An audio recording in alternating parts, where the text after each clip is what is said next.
I'm Tamika. I'm 29 years old. My husband told me he was working late every night for 3 months straight. One night, I drove to his office at midnight to surprise him with dinner. But when I looked through the window of his office, what I saw made my blood run cold and my hands drop the food I had prepared with so much love. The sound of those containers hitting the floor still echoes in my nightmares. If you want to know what happened next, and how I made sure he regretted every single lie, hit that like button, subscribe to this channel, and drop a comment telling me what city you're watching from. Now, let me tell you this story from the beginning, because you need to understand how a woman who thought she had the perfect marriage became the woman who burned that illusion to the ground. My name is Tamika Johnson, and I live in Charlotte, North Carolina. At least, that's where this nightmare took place. I'm an elementary school teacher, 3rd grade to be specific. I love my job. I love those kids. Every morning I wake up excited to see their faces, to watch them learn, to be part of their growth. Teaching has always been my calling, my purpose. But 3 months ago, I started waking up to an empty bed. And that joy started feeling hollow because the person I wanted to share it with was never there anymore. I met Darnell in college. North Carolina A&T, both of us. I was studying education, he was in computer science. We were both sophomores when we met at a homecoming party. He wasn't like the other guys. He was focused, ambitious, respectful. He talked about building a future, about creating something meaningful. He didn't just want to get by. He wanted to excel. And God, I loved that about him. We dated through college, and 2 years after graduation, he proposed to me at the same spot where we first kissed on campus. It was beautiful. Everything about us felt destined, like we were written in the stars. We got married 5 years ago. Small ceremony, close family and friends. Nothing extravagant but filled with so much love. We bought a townhouse in a decent neighborhood in Charlotte, the kind of place with tree-lined streets and neighbors who actually wave at you. I decorated that house with so much care, every piece of furniture, every picture on the wall, every plant by the window was chosen with love. That house was supposed to be our foundation, the place where we'd raise our children, grow old together, build our legacy. Darnell worked his way up in a tech consulting firm. He started as a regular project manager, but 3 months ago, he got promoted to senior project manager. I was so proud of him. We celebrated with champagne and takeout from our favorite restaurant. He told me this promotion meant more money, more stability, that we could finally start trying for a baby like we'd been planning. I remember holding his face in my hands that night, looking into his eyes, and telling him how much I believed in him, how much I loved him. I meant every word. I would have done anything for that man, anything, but with that promotion came a change. Subtle at first, then impossible to ignore. Darnell started working late, not once in a while, every single night. At first, I understood. New position, more responsibilities, he's proving himself. That's what I told myself. I'd text him around 7 in the evening asking when he'd be home, and he'd say, "Baby, I'm swamped. Probably another few hours." Then it became, "Don't wait up for me." Then it became him walking through the door, at 1 in the morning, sometimes 2, looking exhausted, barely able to hold a conversation. I tried to be supportive. I'm a supportive wife. That's what you do when you love someone, right? You support their dreams, their ambitions. So I'd wake up early, make him breakfast, pack his lunch with little notes telling him I loved him. I'd do all the housework so he wouldn't have to worry about it when he got home. I'd have dinner ready even though he was never there to eat it. I'd reheat his plate and leave it in the microwave for whenever he stumbled in. I was being the perfect wife to a man who was barely a husband anymore. The loneliness started eating at me. I'd sit at our dining table by myself every night, scrolling through my phone, watching other couples post pictures of their dinner dates, their movie nights, their simple moments together. Meanwhile, I was eating alone, sleeping alone, waking up alone. I teach, so I'm home by 4 most days. That means I had hours and hours of empty time in that house, waiting for a man who never showed up. I'd watch TV, grade papers, call my friends, but nothing filled the void of his absence. Then the little signs started appearing. Signs I wanted to ignore, but couldn't. About 6 weeks ago, I noticed Darnell smelled different when he came home. Not bad. Just different. A cologne I didn't recognize. I asked him about it once, casually, and he said one of his coworkers spilled coffee on him, and he borrowed some spray from the office bathroom. Made sense, I guess. But it kept happening. Different cologne. Always with some excuse. Then there was the gym membership. Darnell had never been a gym person. We'd talk about getting in shape together, maybe going for walks, but he always said he was too tired. Then suddenly, 2 months ago, I found a receipt for a gym membership. When I asked him about it, he got defensive. Said he needed to take care of his health, that sitting at a desk all day was killing his back. But here's the thing that didn't make sense. If he was leaving work so late, when was he going to the gym? At midnight? I let it go. I was already feeling like I was being paranoid, like I was looking for problems that didn't exist. His phone became a fortress. It was always face down. Always. On the table, on the nightstand, in the car. Face down. And if I so much as glanced at it when a notification came through, he'd snatch it up so fast you'd think it was about to explode. I never used to care about his phone. We trusted each other. We had nothing to hide. But now, that phone felt like a third person in our marriage. A barrier I couldn't cross. The worst part was how defensive he became. I'd ask simple questions. How was your day? He'd give one-word answers. Did you eat lunch? He'd act like I was interrogating him. When do you think you'll be home tonight? He'd snap at me, tell me to stop pressuring him, that he's doing this for us, for our future. Every conversation became a minefield. I started walking on eggshells in my own marriage, afraid to ask my own husband basic questions because I didn't want to start a fight. But it was one specific night that broke through my denial. It was a Thursday, about 3 weeks ago. I'd had a rough day at school. One of my students, this sweet little boy named Cameron, had a meltdown because his parents are going through a divorce. I held him while he cried, and it broke my heart into pieces.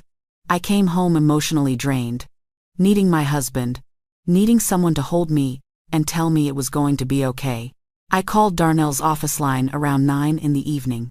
I just wanted to hear his voice. The phone rang and rang. No answer. I called his cell. Straight to voicemail. I tried not to panic. Maybe he was in a meeting. Maybe his phone died. But something in my gut twisted painfully. That instinct women have, that knowing, it was screaming at me. So I did something I'm not proud of but don't regret. My best friend Nia's husband, Jerome, works at the same company as Darnell. Different department. I called Nia and asked her to have Jerome casually check if Darnell was still at the office. I made up some excuse about needing to know if I should wait up or just go to bed. 20 minutes later, Nia called me back. Her voice was careful. Too careful. She said Jerome walked by Darnell's office around 8:30. And it was dark. Empty. Darnell's car wasn't in the parking garage either.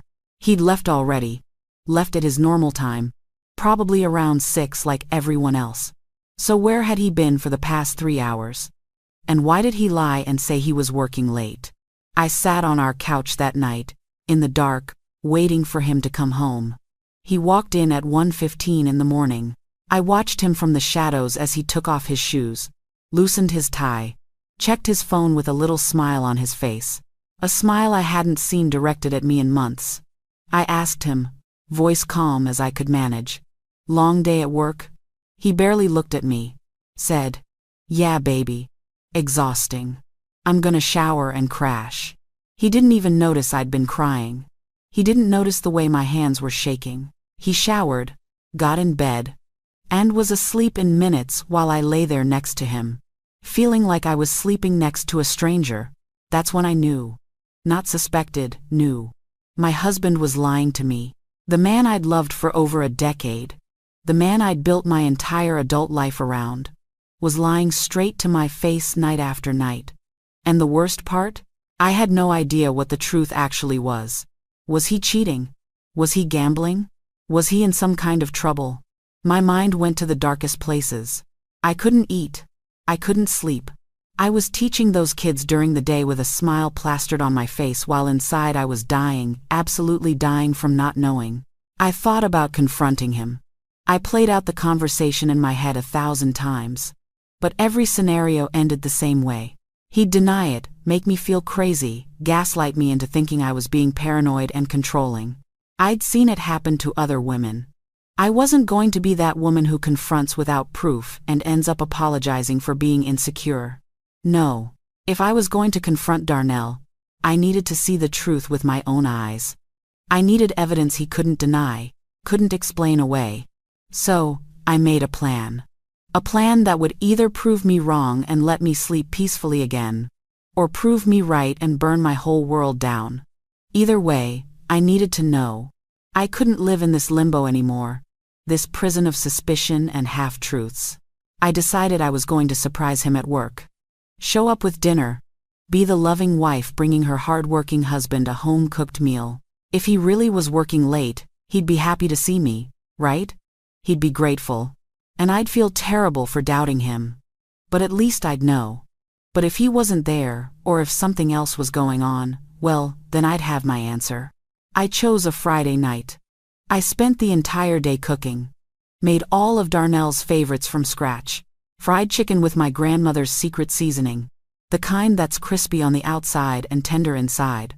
Mac and cheese, the baked kind with 4 different cheeses and that golden crust on top. Collard greens cooked slow with smoked turkey, vinegar, and a touch of sugar the way his mama taught me. Cornbread from scratch. I packed it all in nice containers. The good ones. And I arranged everything carefully.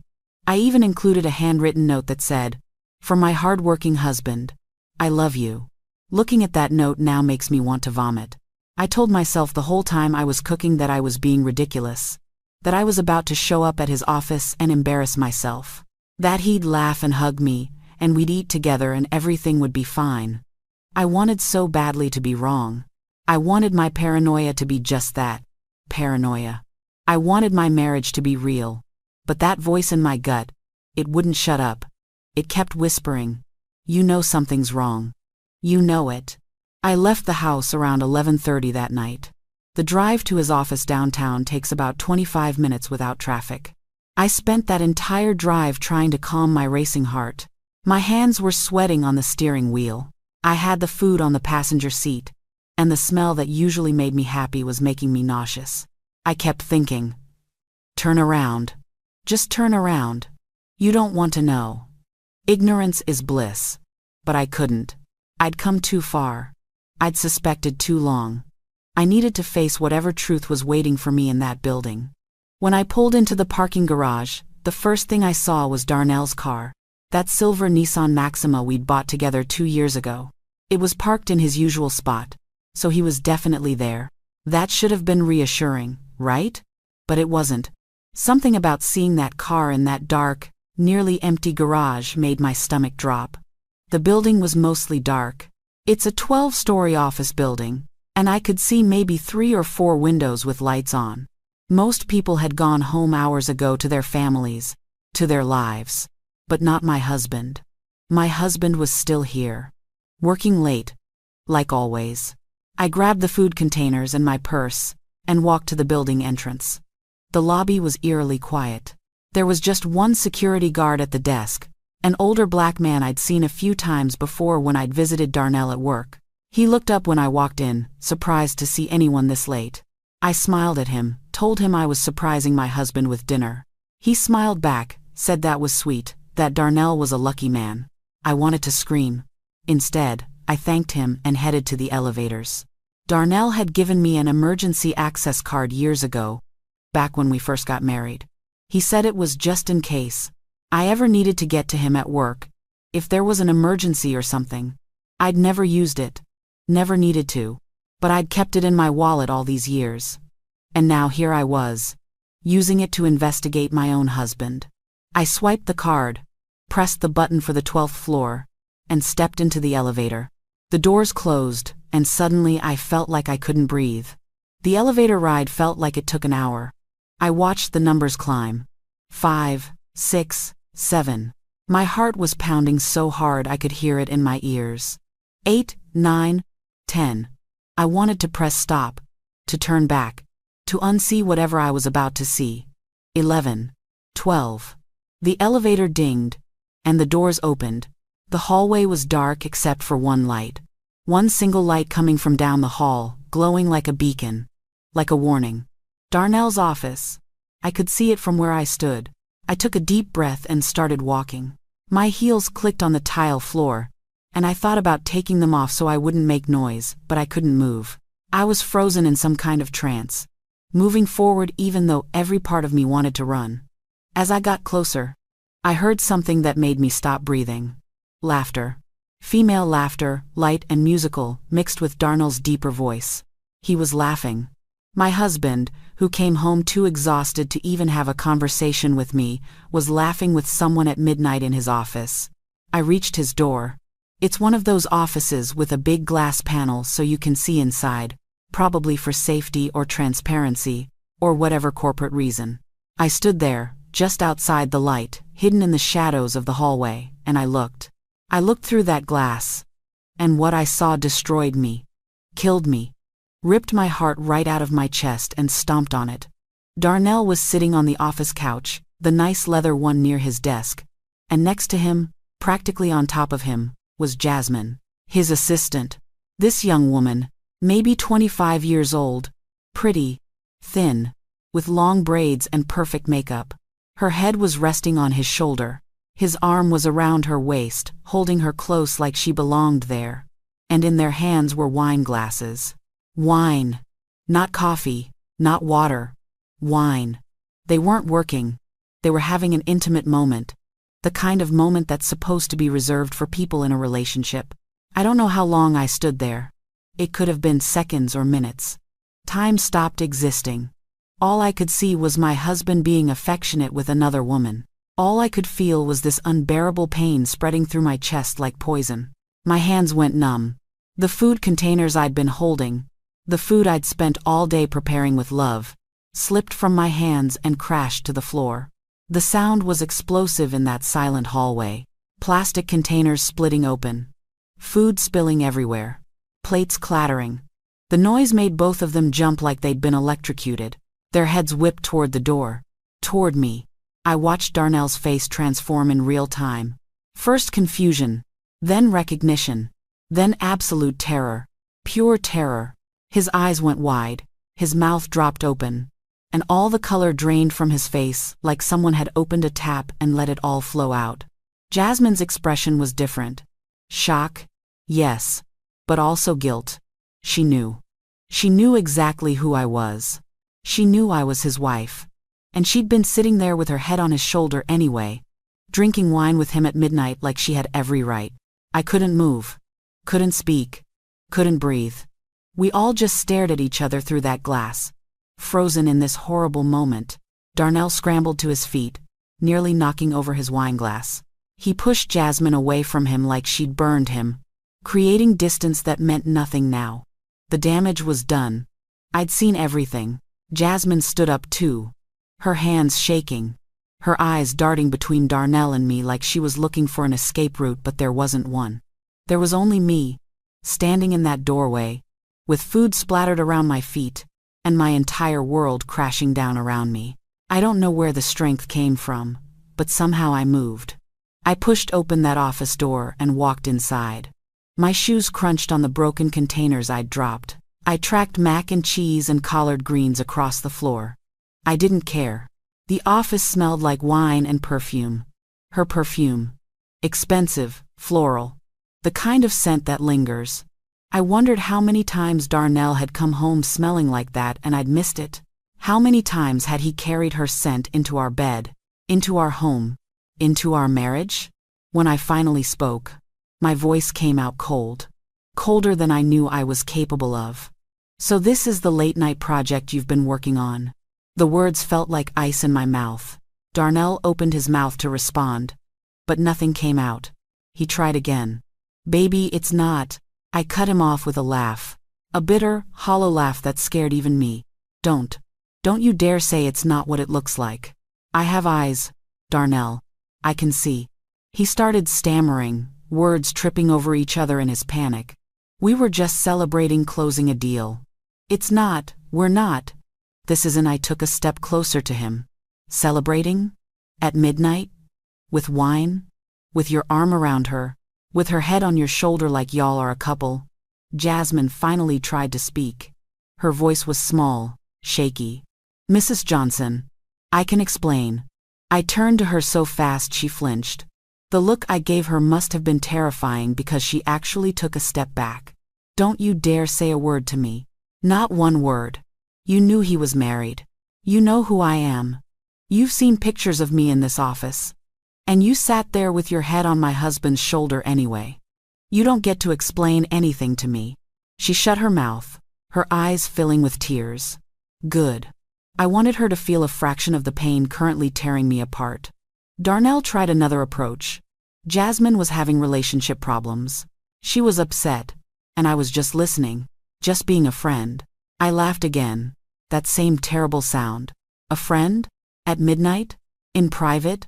With wine and physical contact? Is that what we're calling it? I looked at the couch where they'd been sitting. Saw the wine bottle on the coffee table. Mostly empty. How long had they been here together? How many nights had this happened while I was at home alone, waiting for him? I pointed at the wine. Is that coffee, Darnell? Because you told me you were working. Working requires coffee, right? Not wine. Wine is for dates. For romance. For people who are more than co-workers. He had no answer. Just stood there looking guilty as hell. I continued, my voice getting sharper with every word. And you know what's really funny? Your coworker, Jerome. He told my friend that you leave the office at 6 p.m. most nights. 6. So where have you been going? Here? Coming back here after everyone leaves so you can play house with your little assistant? The truth was written all over his face. He couldn't deny it.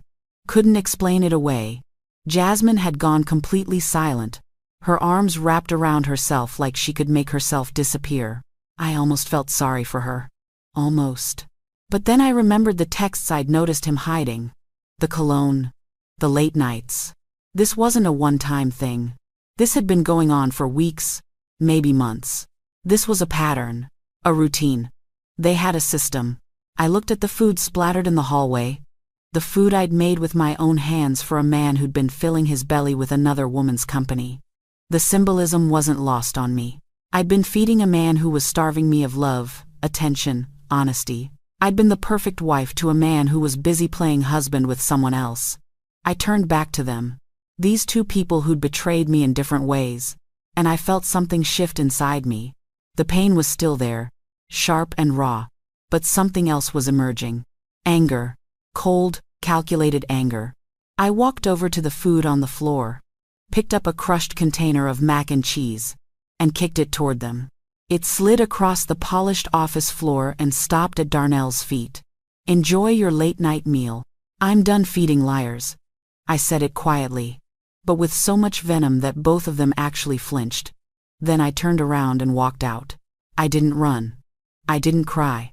I walked with my head high, leaving them standing there in that office, surrounded by the evidence of their betrayal and my broken heart. The elevator ride down felt different from the ride up. I wasn't nervous anymore. I wasn't scared of what I might find. I'd found it. I'd seen it. And now I knew exactly what I was dealing with. The security guard said goodbye as I walked through the lobby. I smiled at him, said goodnight like everything was normal. Like my life hadn't just exploded.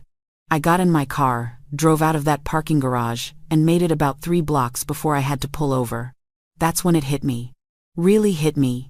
The full weight of what I'd just witnessed crashed over me like a tsunami, and I broke down. I screamed. I cried so hard I couldn't see. I slammed my hands on the steering wheel until they hurt. I'd never felt pain like this. It was physical, like someone was crushing my chest, squeezing my lungs, tearing my heart in half. But I couldn't fall apart in my car on a random street. I needed to get somewhere safe. Somewhere I could let myself shatter completely. I drove to Nia's house. My best friend since we were pledging together in college. My sister in every way that matters. I called her from the driveway, and she must have heard something in my voice because she didn't ask questions. Just said, I'm opening the door right now. When I walked in, she took one look at my face and pulled me into her arms.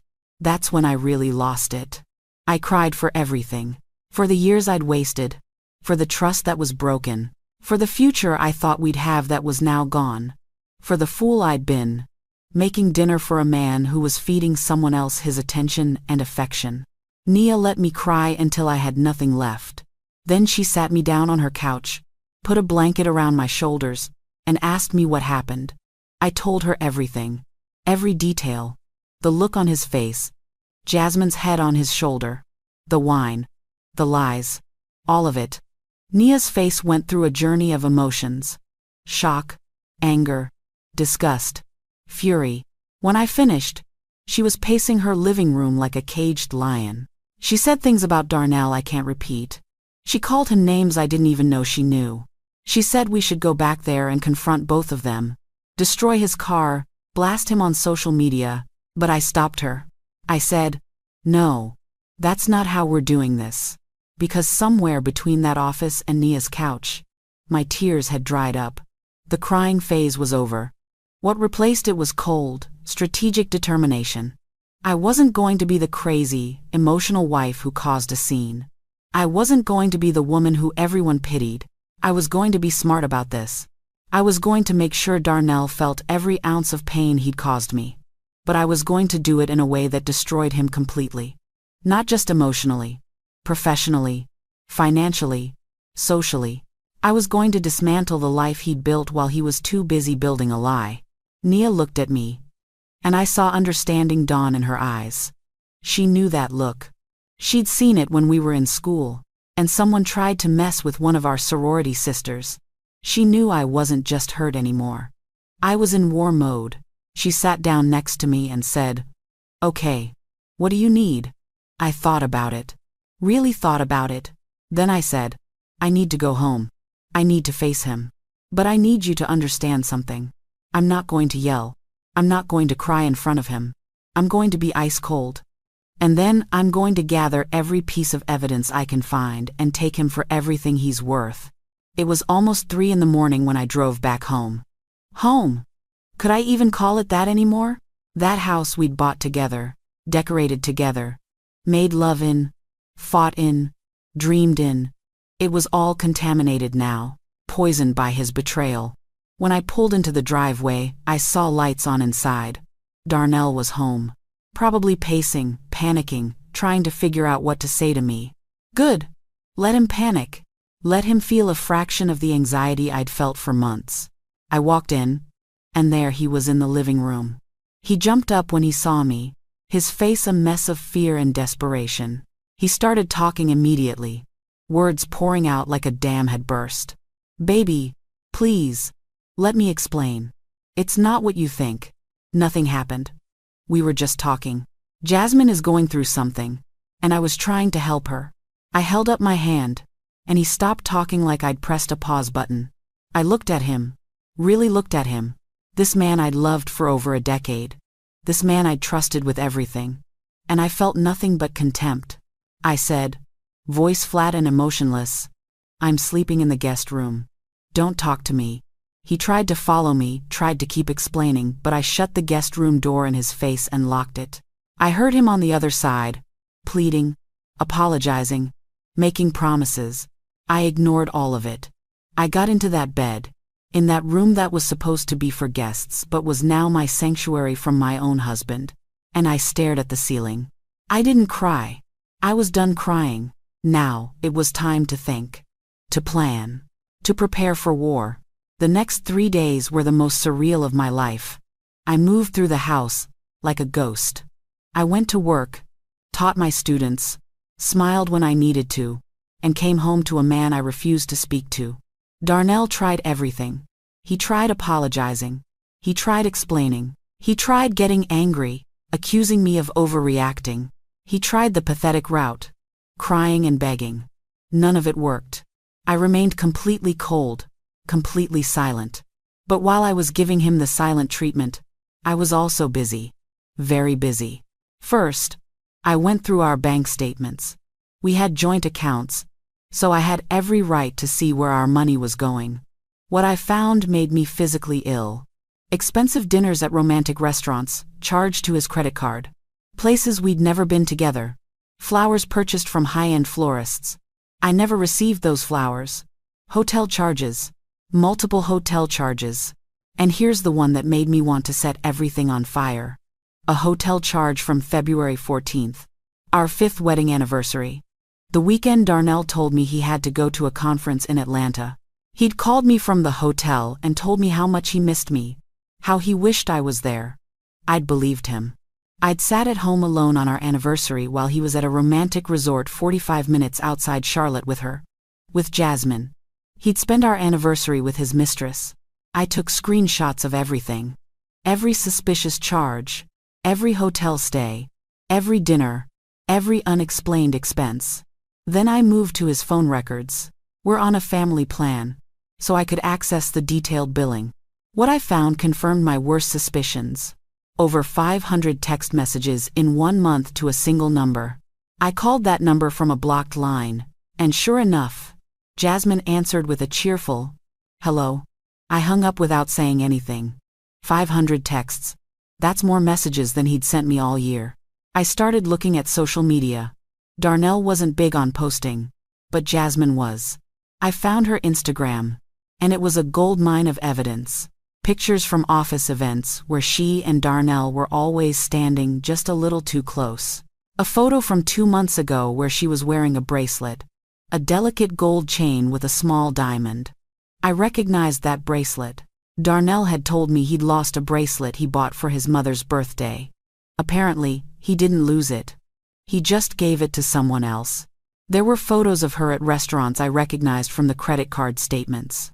She'd posted them weeks ago, and I hadn't thought anything of it at the time. Why would I? I'd trusted my husband. I didn't think I needed to be stalking his coworkers on social media looking for evidence of infidelity. But now, looking back at those posts with the knowledge I had, it was all so clear. She'd been flaunting their relationship right under my nose, just subtle enough that I wouldn't notice unless I was looking for it. By the end of those 3 days, I had compiled a file of evidence that would have made a prosecutor proud. Bank statements, phone records, social media screenshots, hotel receipts. Everything was organized, dated, and saved in multiple places. Cloud storage, my laptop. A flash drive I hid in my classroom at work. I wasn't taking any chances. This evidence was my ammunition, and I was going to use every single bullet. Friday evening, I decided it was time. Time to stop being silent. Time to confront him with everything I knew.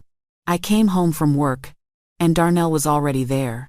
He'd been coming home early every day that week, trying to prove something, I guess. Trying to show me he'd changed. That he wasn't working late anymore. Too little. Too late. I printed out everything. Every bank statement. Every phone record. Every screenshot. I spread them all out on our kitchen table like I was setting up for a presentation. Then I called Darnell into the kitchen. When he walked in and saw what I'd done, his face went white. He looked at the table, covered in evidence of his betrayal, and I watched him realize that I knew everything. Not just about that one night I'd caught them. Everything. The months of lies, the money he'd spent, the double life he'd been living. He tried to speak, but I cut him off. "Sit down," I said. He sat. I remained standing. I wanted the power dynamic to be clear.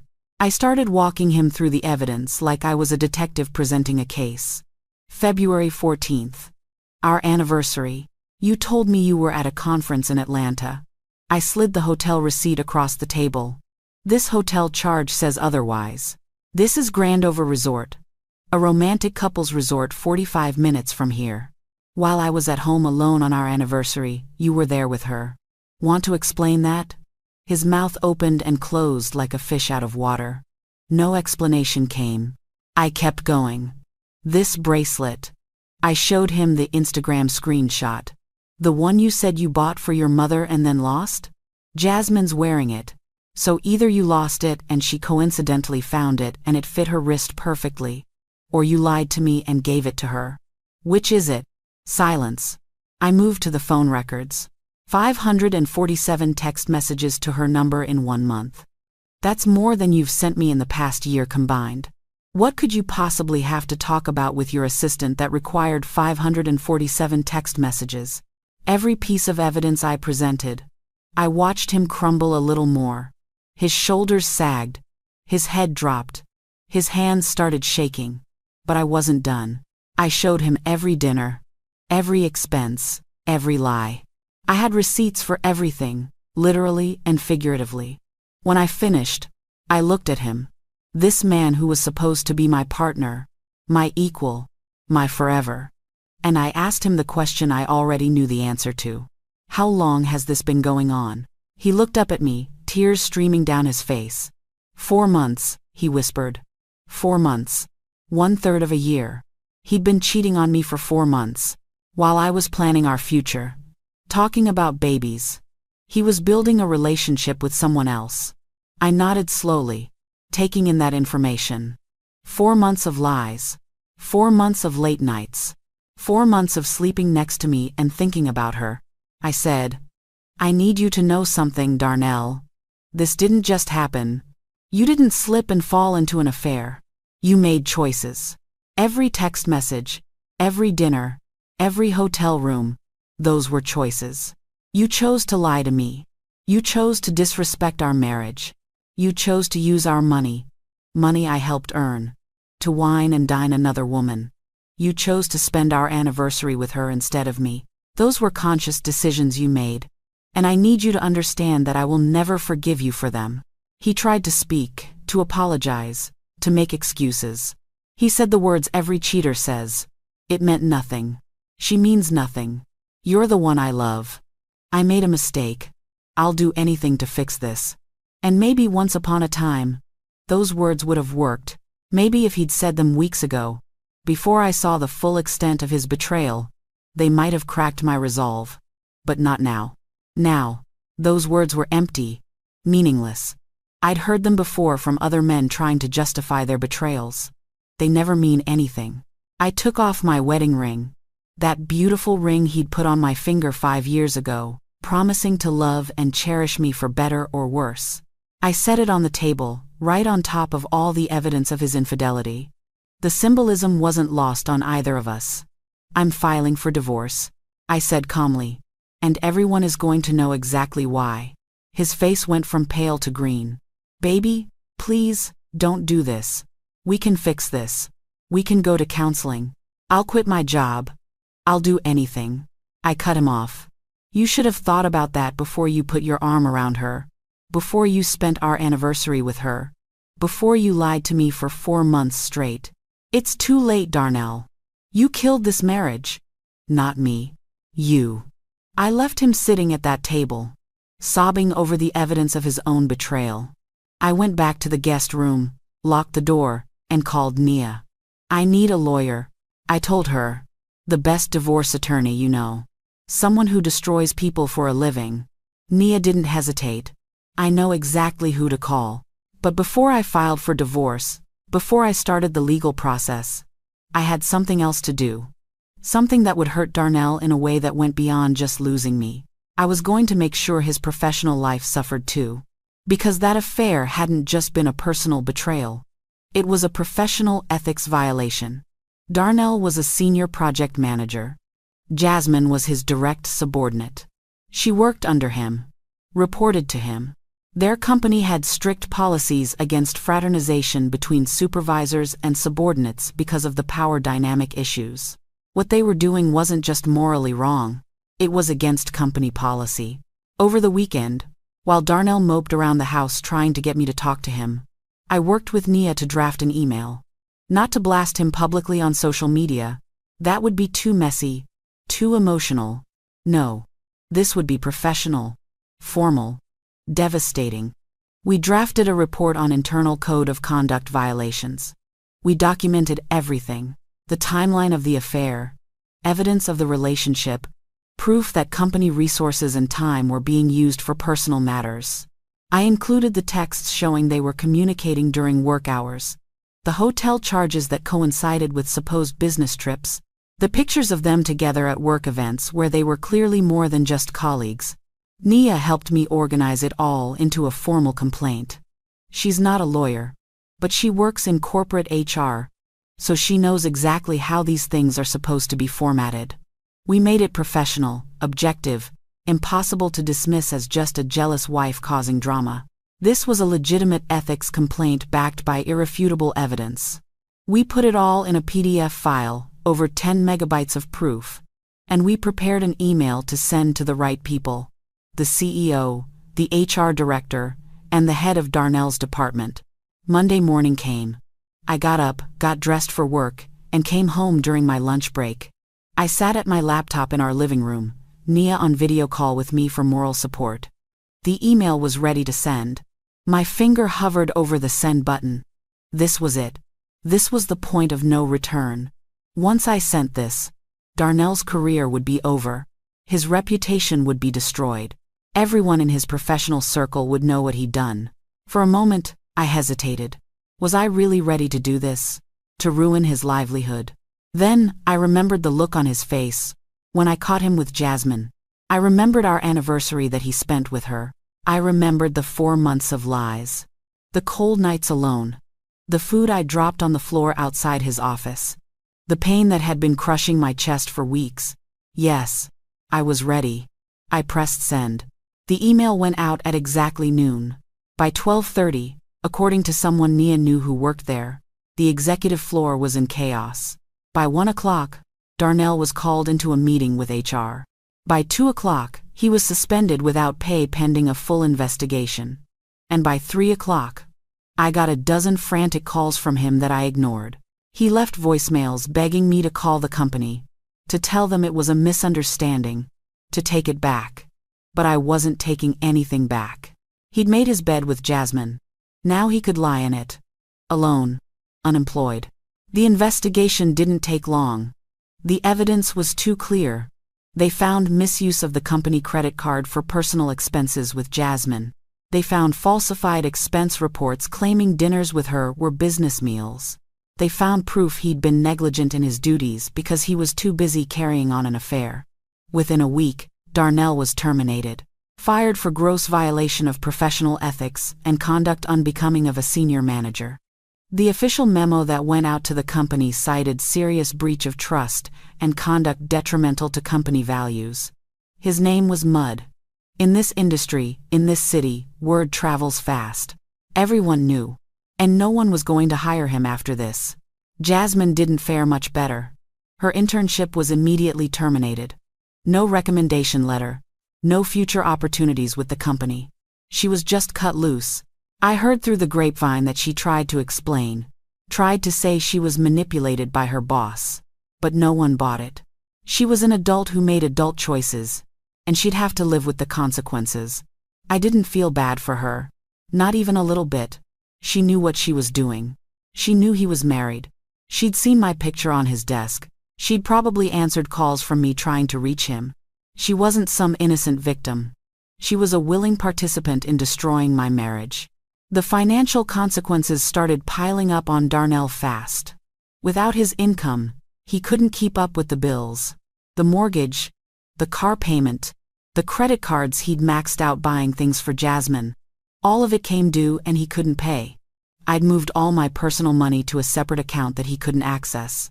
I wasn't going to let him drag me down with him. Within 2 weeks, he was getting calls from creditors. Within a month, he was facing foreclosure on the house. His phone was ringing constantly with my number. Voicemails, text messages, all begging me to help him. To give him another chance. To fix this. The tone of his messages changed as his situation got worse. First, they were apologetic. Then they turned angry, blaming me for ruining his life. He called me cruel, heartless, vindictive. He said I'd destroyed him over one mistake. One mistake? 4 months of cheating, lying, and stealing from our marriage was one mistake? I deleted every message without responding. Then his family got involved. His mother called me, and I made the mistake of answering. She spent 20 minutes crying and yelling, calling me every name in the book. She said I was a bad wife, that if I'd been taking care of my husband properly, he wouldn't have strayed.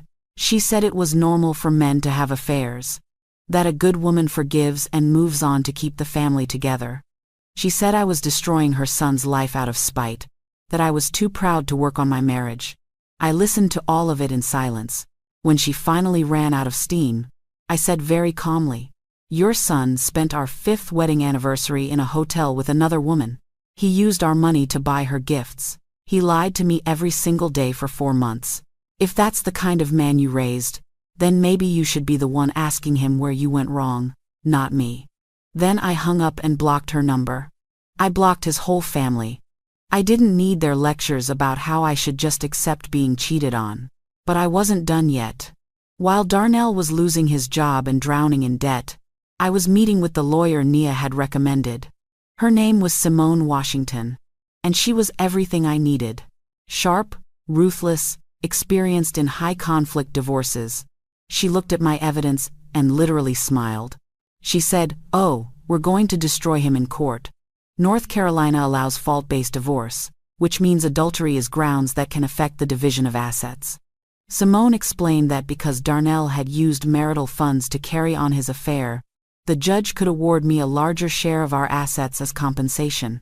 We went through everything. The house was our biggest asset. Darnell wanted to keep it, probably because he couldn't imagine himself living anywhere else, in a smaller place, losing the status that house represented. But he also couldn't afford it.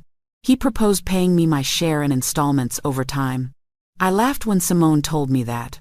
I said absolutely not. I wasn't staying financially tied to this man for years while he slowly paid me back.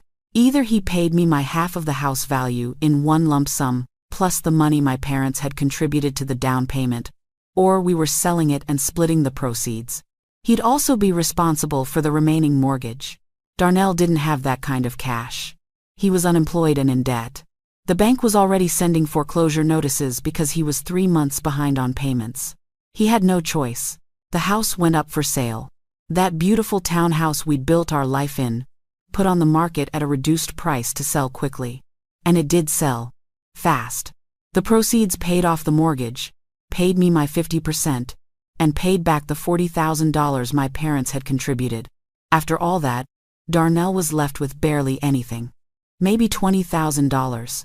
Not nearly enough to start over. The divorce proceedings were brutal. We had to sit in court while lawyers argued about our assets, our lives, our failures. Darnell tried one last time to appeal to me. During a recess, he approached me in the courthouse hallway. He looked terrible. Unshaven. Wearing a wrinkled suit. Eyes red from lack of sleep or crying or both. He said, "Tamika, please. I know I messed up, but we can still fix this. I still love you.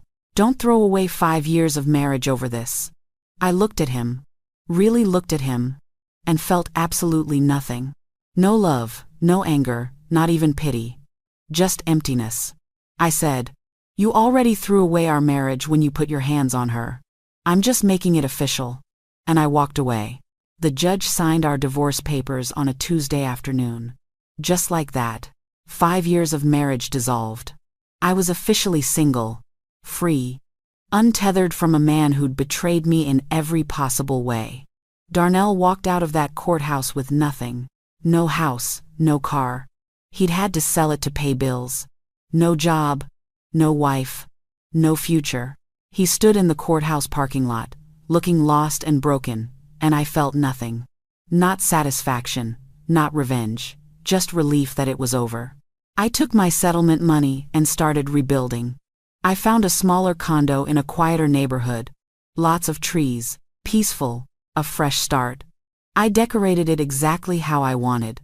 No compromising, no considering someone else's taste, just mine. Soft colors, plants everywhere. A cozy reading nook by the window. Every corner of that space was mine and mine alone. It felt like I could finally breathe. I threw myself into work. My principal noticed my dedication and nominated me for a leadership program. I completed it and was promoted to lead teacher, helping design curriculum for the whole grade. It gave me purpose, something positive to focus on. I started a side business making custom planners for teachers. It took off faster than I expected. Suddenly, I had income coming from multiple sources. I was independent, stable, thriving. I started working out, Not to change how I looked, but because it made me feel strong, physically and mentally. I lost 15 pounds, gained muscle, felt healthier than I'd been in years. I went on trips with Nia and my other friends. Girls' weekends, spa days, concerts. I remembered what it felt like to laugh without the weight of suspicion and lies crushing me. I went to therapy, worked through the betrayal, learned to trust again. Slowly. And then one day, about 6 months after the divorce was finalized, I met someone. His name is Devin. He's a single father. His daughter is in my class. We met at a parent-teacher conference. He was kind, attentive, asked thoughtful questions about his daughter's progress. We started talking, then coffee, then dinner. He took things slow, never pushed. He was patient with my walls, my hesitations, my trust issues. He showed me through consistent actions that not all men are liars.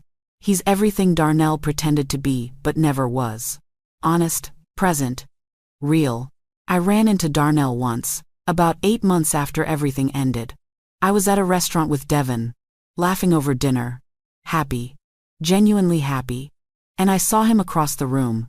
He was alone, looking like he'd aged 10 years. Our eyes met for a second. He looked like he wanted to come over, to say something, but I looked right through him like he didn't exist, like he was a stranger. Because that's what he was. A stranger who once lived in my house.